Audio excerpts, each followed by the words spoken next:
Bienvenidos a La vida mientras tanto, un podcast para narrar historias de vida. No pretendemos darte consejos sobre cómo debes vivir tu vida.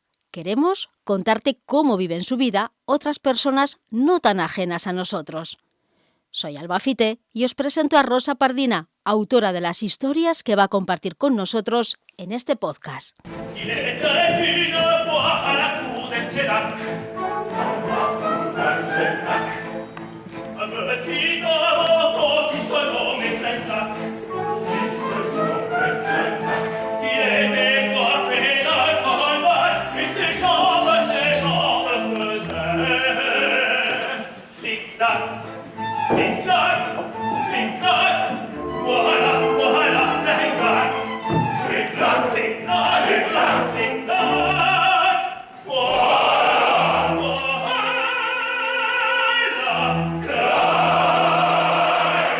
Hola Alba, buenos días. Ya estamos en la quinta entrega de este podcast y hoy voy a hablaros de Benjamín. Supe de la existencia de Benjamín por un vecino y buen amigo en una de las tertulias del Banco Azul. Me habló de algunas anécdotas de este hombre peculiar que vivía en las montañas y aunque enseguida me di cuenta de que era una de las vidas que me gustaría contar, también comprendí que no conseguiría hilvanar una historia con los pocos datos de que disponía. Mi vecino lo había visto únicamente en las escasas ocasiones en las que había bajado a esquilar sus ovejas y no llegó a conocer al hombre más allá de los hechos que de él se contaban. Así que no me quedó más remedio que guardar la historia en mi precaria memoria. Pero Benjamín era un hombre travesero, de aquellos que siempre se salían con la suya, y su recuerdo se quedó en un recoveco de mi cabeza, insistiendo para que no me olvidara de él. Tras varias semanas de obstinación, fui a ver a mi amigo para pedirle que intentara recordar cómo era aquel hombre, que me diera más información para que pudiera reconstruir aquella historia que repiqueteaba en mi memoria. Fue entonces cuando me sugirió que hablara con una persona que lo había conocido mucho mejor, porque había tenido contacto directo y muy frecuente con Benjamín y su hermano. Este hombre, que es el alcalde de una de las localidades de la comarca, fue quien me dio las claves para entender a este montañés, habituado a vivir en los bosques, confundido con los árboles, cobijado por el cielo y la tierra, y más afín a sus animales y a sus pastos que a los de su propia especie.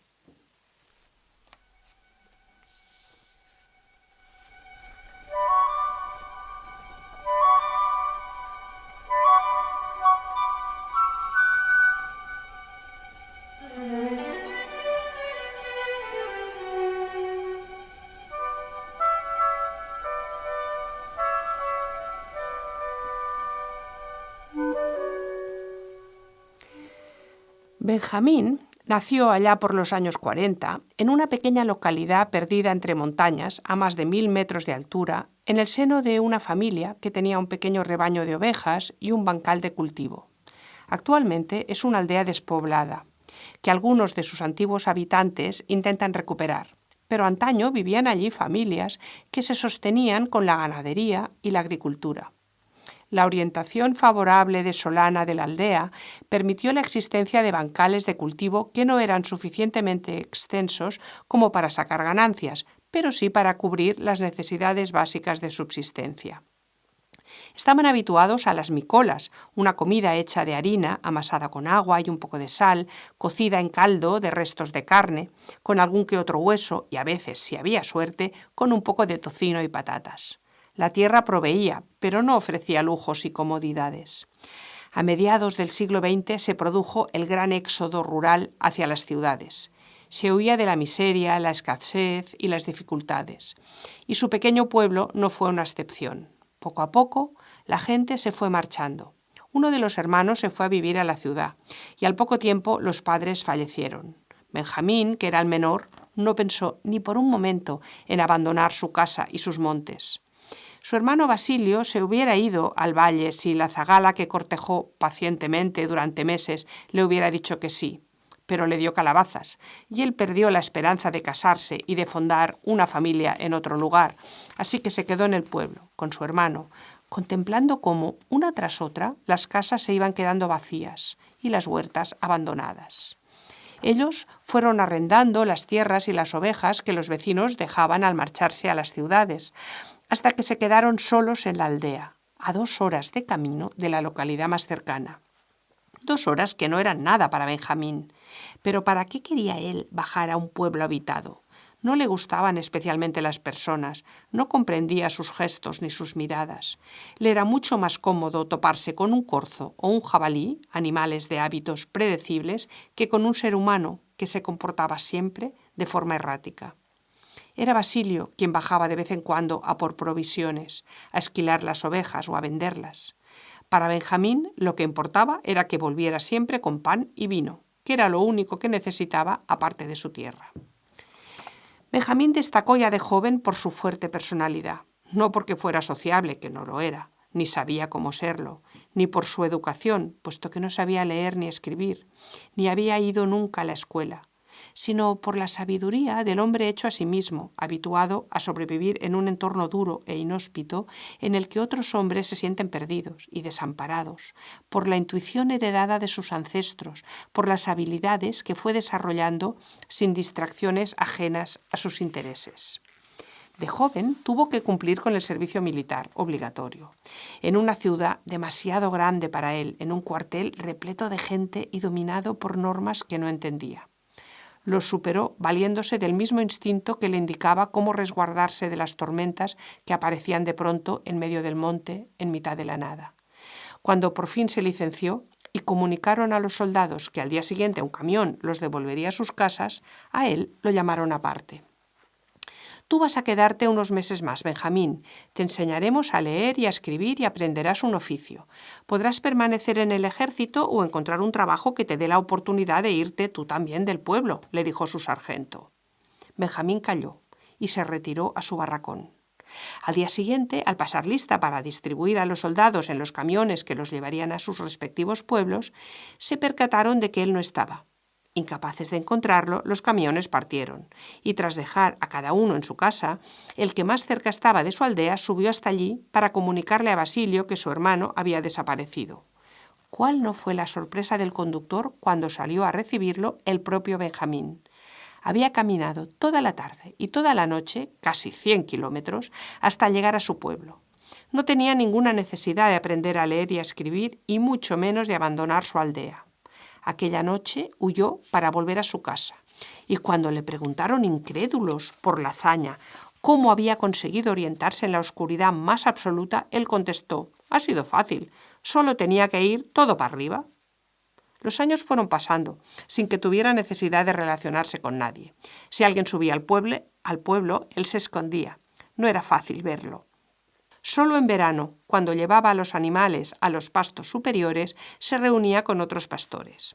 Allí, Benjamín estaba en su salsa. Él sabía que era el mejor pastor de la zona. ¿Cómo no iba a serlo si aquellos animales y aquellos montes eran toda su vida? Basilio, que no estaba tan cómodo en la soledad de la aldea, a menudo bajaba al valle para quedarse en pueblos habitados, con bares llenos de gente con la que hablar. En la comarca lo conocían y lo apreciaban, y cuando bajaba a la civilización iba aseado, procuraba beber poco e intentaba comportarse con los estándares de normalidad que predominaban en el pueblo.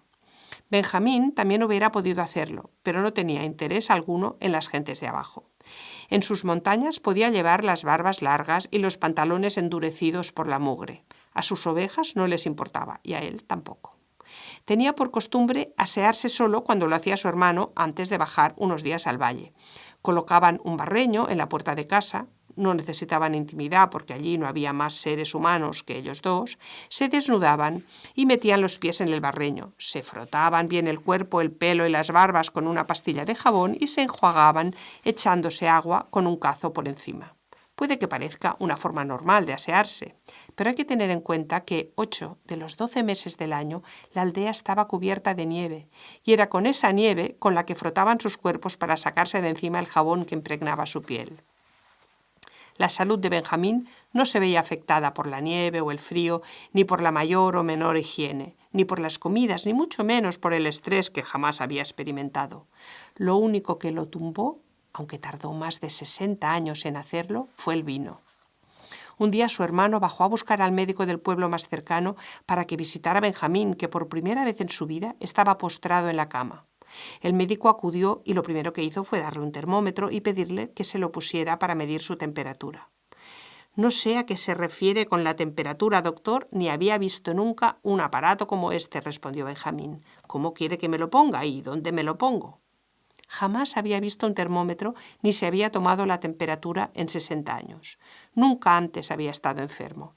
El médico lo examinó y determinó que su hígado abultaba el doble de lo normal, que estaba al borde del colapso y que había que ingresarlo en el hospital.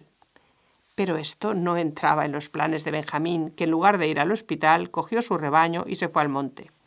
Pasó allí todo el verano, sin beber ni una gota de vino, eso sí, y regresó a mediados de septiembre totalmente curado y en forma. El médico que fue a visitarlo no daba crédito a su recuperado estado de salud. Se curó como se cura un animal herido, refugiándose en un lugar seguro y, en este caso, evitando la ingesta de vino. Basilio, un poco mayor que su hermano, gozaba también de muy buena salud, pero era menos dado a sus montañas y con la edad cada día apreciaba más la vida de los pueblos y las gentes, la jarana y el guiñote, que acabó aprendiendo a jugar. Ya no soportaba la soledad de su aldea y a menudo pasaba varios días, incluso semanas, en la villa más poblada del valle, en la capital de la comarca, donde podía dormir en una cómoda cama y comer caliente cada día. Por aquellos tiempos, y con una edad ya avanzada, Basilio intentaba comportarse acorde a las costumbres y, para no perder el respeto que se había ganado, procuraba beber poco y asearse mucho. Nadie sabe qué ocurrió aquella noche. Perdió en la primera ronda del guiñote y pidió otra cerveza. Quizá pidió alguna más. El hecho es que le entraron ganas de orinar y salió a la calle. No podía orinar en un árbol por temor a que lo vieran, por no dar mala imagen, así que se fue a la parte de atrás del establecimiento, se bajó la bragueta y orinó en la acequia. No volvió a la partida, ni siquiera regresó a dormir. Pensaron que habría vuelto a la montaña y nadie se preocupó por él. Al día siguiente lo hallaron flotando en la acequia, con la bragueta abierta y los pulmones llenos de agua. La acequia no era tan profunda, pero quizás se dio un golpe al caer o lo aturdió la bebida. La realidad es que se ahogó. Así fue como Benjamín se quedó definitivamente solo en su casa y en su aldea. Alguien tenía que subir de vez en cuando a llevarle provisiones, que no faltara el agua y el vino. Y el hermano que le quedaba, el que se había ido a vivir a la ciudad, empezó a visitarlo con cierta asiduidad. Y un día se dio cuenta de que a menudo chocaba con los muebles de la casa y llevaba una herida en la frente a causa de una caída. Solo podía haber un motivo por el que Benjamín tropezara en su casa o en el monte. Estaba perdiendo la vista. Su hermano consideró que no podía vivir solo sin apenas ver nada y se lo llevó casi a rastras al hospital. Al día siguiente lo operaron de cataratas, rápido y los dos ojos en la misma intervención, porque el cirujano comprendió enseguida que si no actuaba rápidamente el hombre huiría. Tuvieron que ponerle anestesia general porque no se dejaba operar, pero despertó aquella noche y sin decir nada se quitó los vendajes, se levantó y se vistió. Lo encontraron los enfermeros en el pasillo, disponiéndose a volver a su casa andando. Ya lo había hecho una vez, de joven y a oscuras. Ahora volvería a hacerlo aunque no viera nada. Consiguieron que volviera a la cama y le recolocaron los vendajes, pero el mal ya estaba hecho. Hubo complicaciones posquirúrgicas y no recuperó la visión más allá de unas figuras borrosas. El hermano se lo llevó a la ciudad y lo ingresó en una residencia de ancianos. Benjamín le dejó hacer, esperando la primera noche para salir furtivamente y caminar los más de 100 kilómetros que lo separaban de su casa. Pero aquel edificio parecía una cárcel. Las puertas estaban cerradas a cal y canto y su dormitorio se hallaba en la 4ª planta. No había forma de escapar.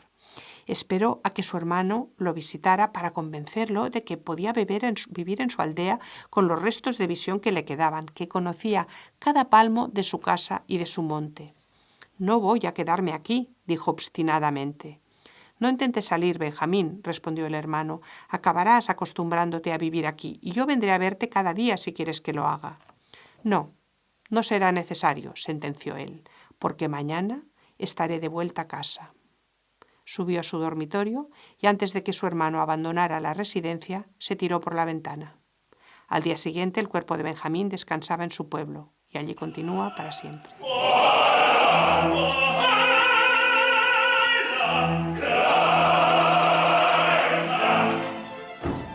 Recuerden, Lo importante es que son historias de vidas cuyo parecido con la realidad no es pura coincidencia.